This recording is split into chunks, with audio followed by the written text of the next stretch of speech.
नमस्कार दोस्तों, मैं हूं अनिल कुमार सर, आपके अपने YouTube चैनल जिसका नाम है गुरु कृपा कोचिंग क्लासेस। दोस्तों, आज हमारा ये वीडियो बहुत ही इंटरेस्टिंग होने वाला है। इस वीडियो को आप लास्ट तक देखिएगा, मन लगा के देखिएगा, क्योंकि हमको पढ़ना है प्रकाश। आज प्रकाश पे ही करेंगे फोकस, यानी प्रकाश पे ही होगा प्रकाश।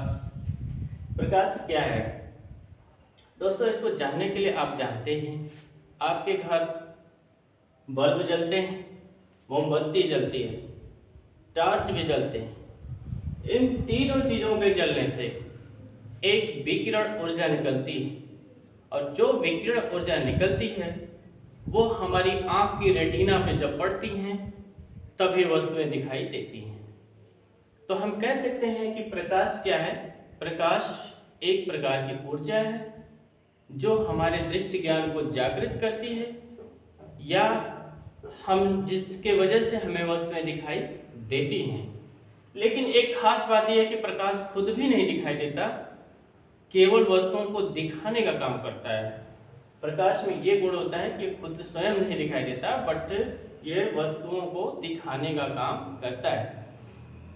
तो प्रकाश क्या है? प्रकाश एक प्रकार की ऊर्जा है जो हमारे दृष्टि ज्ञान को जागृत करती है, और जिसके कारण हम वस्तुओं को देख पाते हैं। नेक्स्ट में हम पढ़ेंगे दोस्तों कि प्रकाश के गुण क्या क्या होते हैं। बहुत ही इंटरेस्टिंग। अगर आप इसको फाउंडेशन है ये प्रकाश का, अगर इसे जान जाएंगे तो इंटरमीडिएट की वो सारी चीज़ें जो प्रकाशिकी में है, क्योंकि इसके हर एक एक गुण का वहाँ पे विस्तार से वर्णन मिलेगा। तो हम पहले एक एक गुण को इसको समझेंगे और फिर आगे बढ़ते चले जाएंगे। तो दोस्तों, हम प्रकाश के गुण पे आते हैं कि प्रकाश में वो क्या क्या प्रॉपर्टीज हैं, वो क्या क्या इनकी विशेषताएं हैं। तो प्रकाश का पहला ही गुण यह है कि प्रकाश एक सीधी रेखा में चलती है। प्रकाश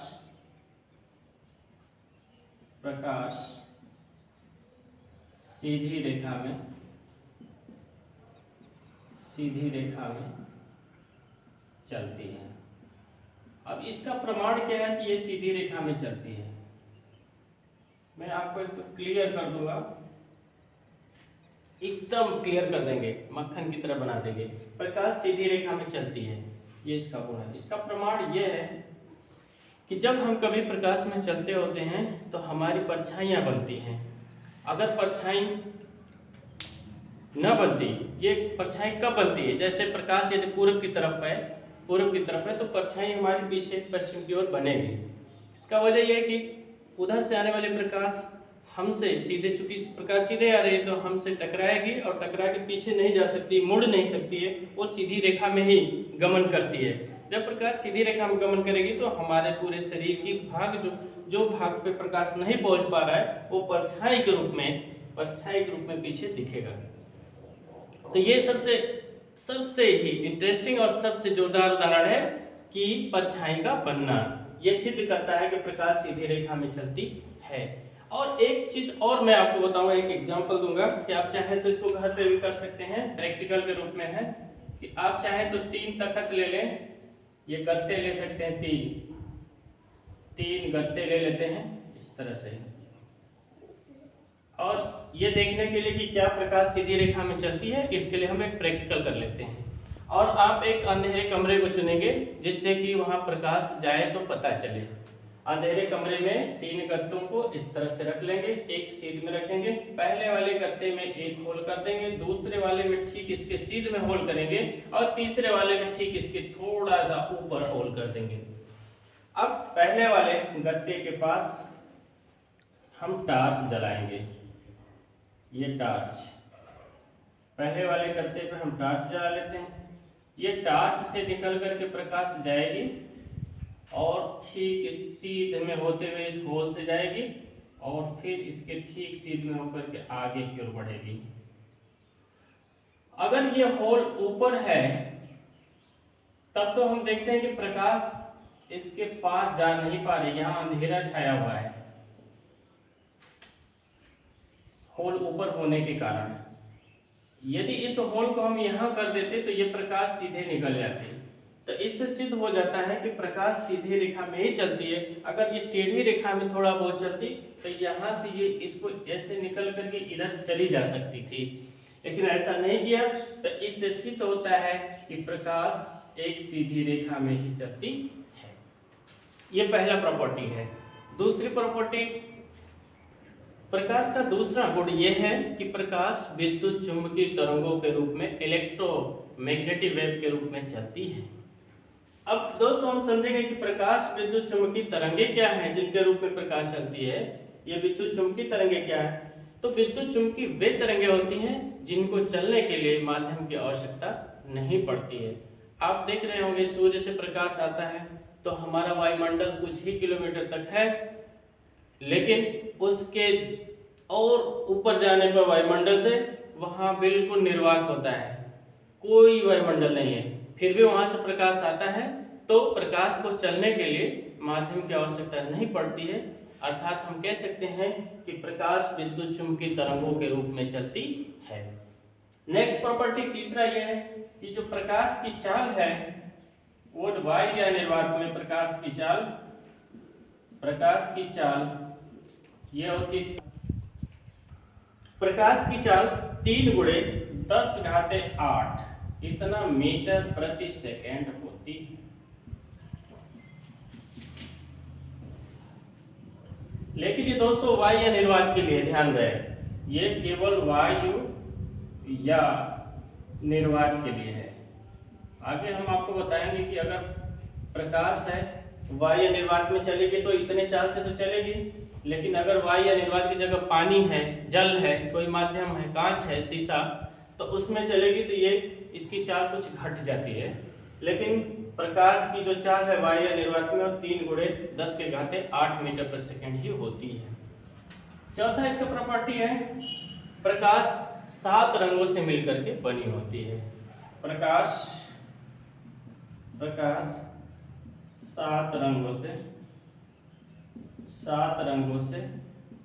मिलकर बनी होती है।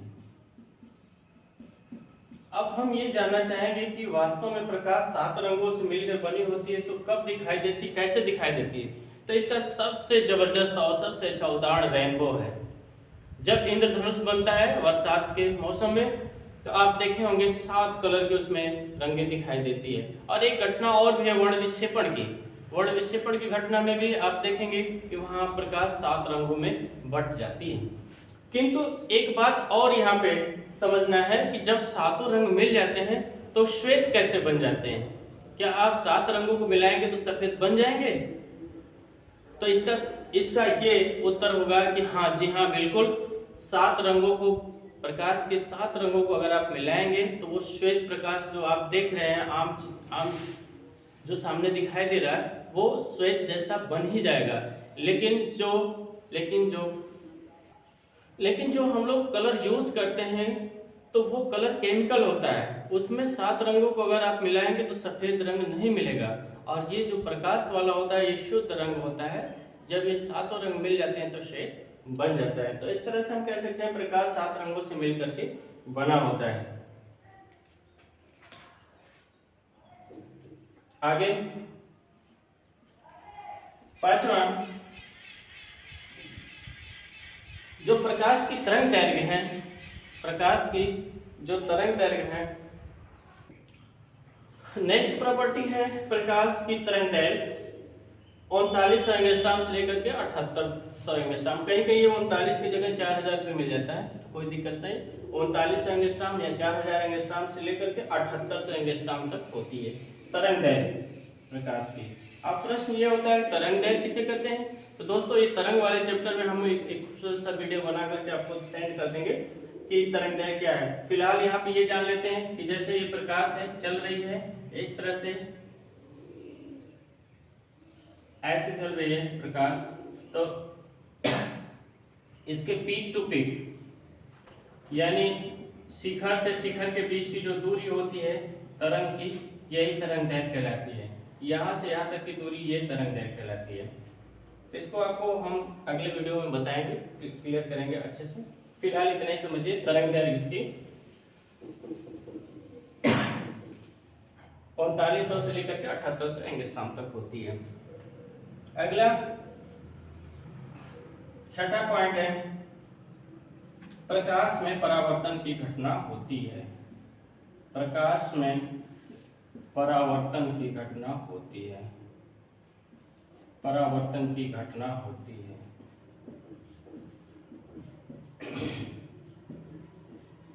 अब दोस्तों ये परावर्तन की घटना क्या है जो प्रकाश में होती है?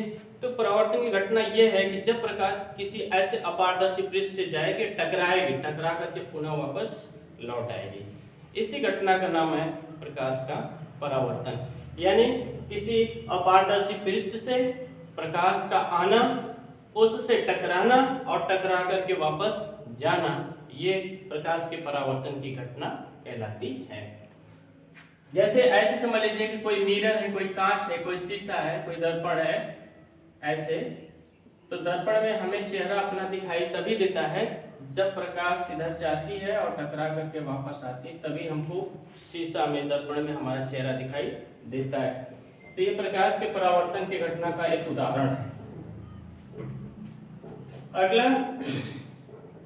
अगला गुण इसका है कि प्रकाश में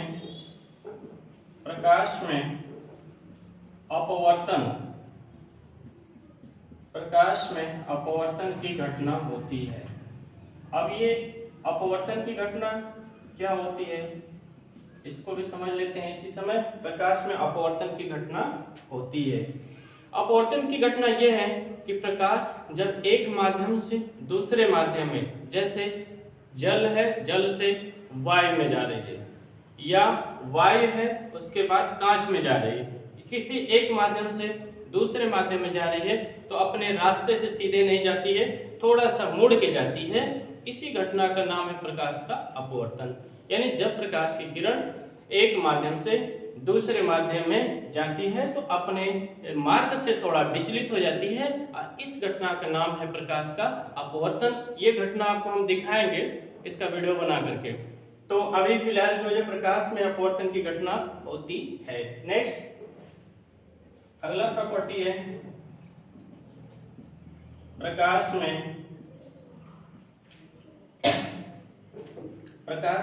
व्यतिकरण की घटना होती है।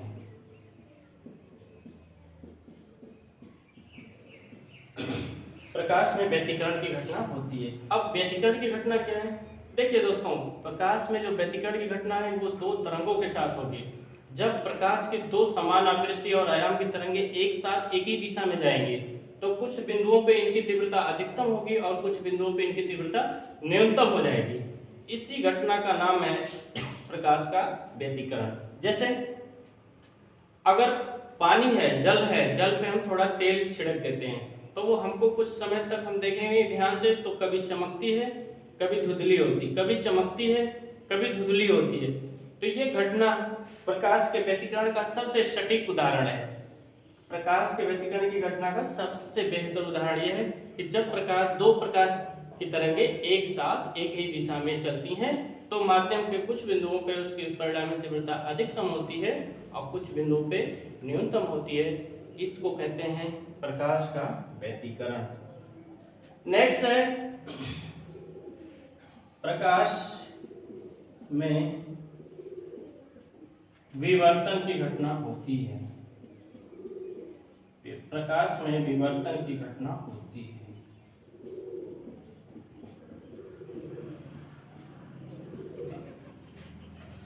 प्रकाश में विवर्तन की घटना होती है। आपने परावर्तन जान लिया, अपवर्तन जान लिया, व्यतिकरण जान लिया, अब ये विवर्तन है। विवर्तन क्या है? जब प्रकाश किसी सूक्ष्म छिद्र से, यानी कोई अवरोधक से, पतला सा छिद्र से होकर गुजरती है तो वहां भी मुड़ जाती है, वहां अपने मार्ग से थोड़ा सा मुड़ जाती है, तो ये घटना प्रकाश का विवर्तन की घटना कहलाती है। जैसे आप देखे होंगे कि खिड़कियों जंगलों से अगर छोटे सुराख से अगर प्रकाश आ रही होती है तो प्रकाश सीधे नहीं आकर के थोड़ा सा तिरछा होकर के आती है। ये घटना प्रकाश में विवर्तन की घटना को बतलाती है। नेक्स्ट है अगला गुण है प्रकाश में वर्ण विक्षेपण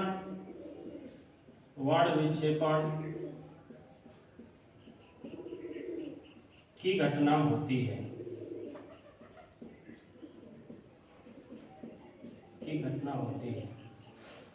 वर्ण विक्षेपण क्या है?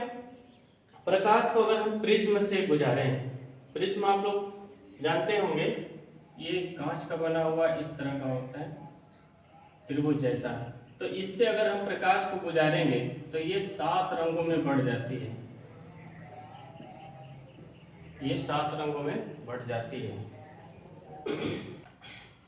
हाँ दोस्तों, प्रकाश में वर्ण विक्षेपण की घटना क्या होती है? जब हम प्रिज्म पे प्रकाश को डालते हैं तो ये 7 रंगों में बढ़ जाती है, और जो इनका क्रम होता है वो विग्योर क्रम से होता है, VIVGYOR। सबसे पहले रेड आता है, फिर orange, yellow, green, blue, indigo, violet, ये रंगों का क्रम है। तो जब प्रकाश श्वेत प्रकाश पर डालते हैं तो 7 रंगों में बढ़ जाती है। इस घटना को प्रकाश का वर्ण विक्षेपण की घटना कहते हैं। अगला है विवर्तन, तो हो गया ध्रुवण की। प्रकाश में ध्रुवण की घटना होती है, ध्रुवण की घटना होती है, ध्रुवण की घटना होती है। अब ये ध्रुवण की घटना क्या है दोस्तों, इसको समझ लेते हैं। देखिए, जो प्रकाश होता है वो वेक्टर की भांति चारों दिशाओं में अगर देखा जाए तो इस तरह से वेक्टर की भांति चारों दिशाओं में ये मूवमेंट में होता है, चलता रहता है इस तरह से। और जब इसको हम एक टूरमैलिन क्रिस्टल होता है, टूरमैलिन क्रिस्टल, ये सेलुलोज का बना हुआ रहता है। सेलुलोज कांच की 2 प्लेटें होती है, उसके भीतर सेलुलोज को जमाया जाता है, इस तरह से क्रिस्टल बन जाता है। तो ये जब ये प्रकाश जो अध्रुवित है इसको यहाँ पे रखते हैं प्रकाश वेक्टर के रूप में, और इससे होकर गुजारते हैं, तो यहाँ से निकलने वाला जो प्रकाश होता है वो सममित हो जाता है, ऐसे वन साइड हो जाता है, वन साइड, ये वन साइड हो जाता है। तो इसी घटना का नाम है प्रकाश का ध्रुवण, और ये हमेशा अनुप्रस्थ तरंगों के लिए ही बना होता है, अंतरिक्ष तरंगों के लिए नहीं बना होता है। तो अनुप्रस्थ तरंगों में ये होता है कि इस तरह से प्रकाश की तरंगें चलती हैं, तो इसमें जो लंबवत चलती हैं वो भाग तो निकल पाती हैं इस क्रिस्टल से, जो नहीं लंबवत चलती हैं वो रुक जाती हैं। तो इस घटना का नाम है प्रकाश का ध्रुवण, यही घटना प्रकाश के ध्रुवण को कहलाता है। नेक्स्ट है अगला, इसका गुण है 12, प्रकाश विद्युत प्रभाव। प्रकाश विद्युत प्रभाव की घटना होती है। जी हाँ दोस्तों, जब ये प्रकाश किसी मेटल पे, किसी धातु पे पड़ती है तो वहां से इलेक्ट्रॉन का उत्सर्जन होता है, और इलेक्ट्रॉन का उत्सर्जन होना ही विद्युत को जन्म देना होता है। तो इसी घटना का नाम होता है प्रकाश विद्युत प्रभाव, यानी प्रकाश के पड़ने से विद्युत का उत्पन्न होना, इलेक्ट्रॉन का निकलना, ये प्रकाश विद्युत प्रभाव की घटना हुई। तो दोस्तों ये था प्रकाश, और प्रकाश के करीब 12 प्रॉपर्टीज जो आपको हम बताएं। हमको उम्मीद है कि ये वीडियो आपको बेहद पसंद आया होगा, और नेक्स्ट वीडियो में फिर मिलेंगे। तब तक के लिए नमस्कार।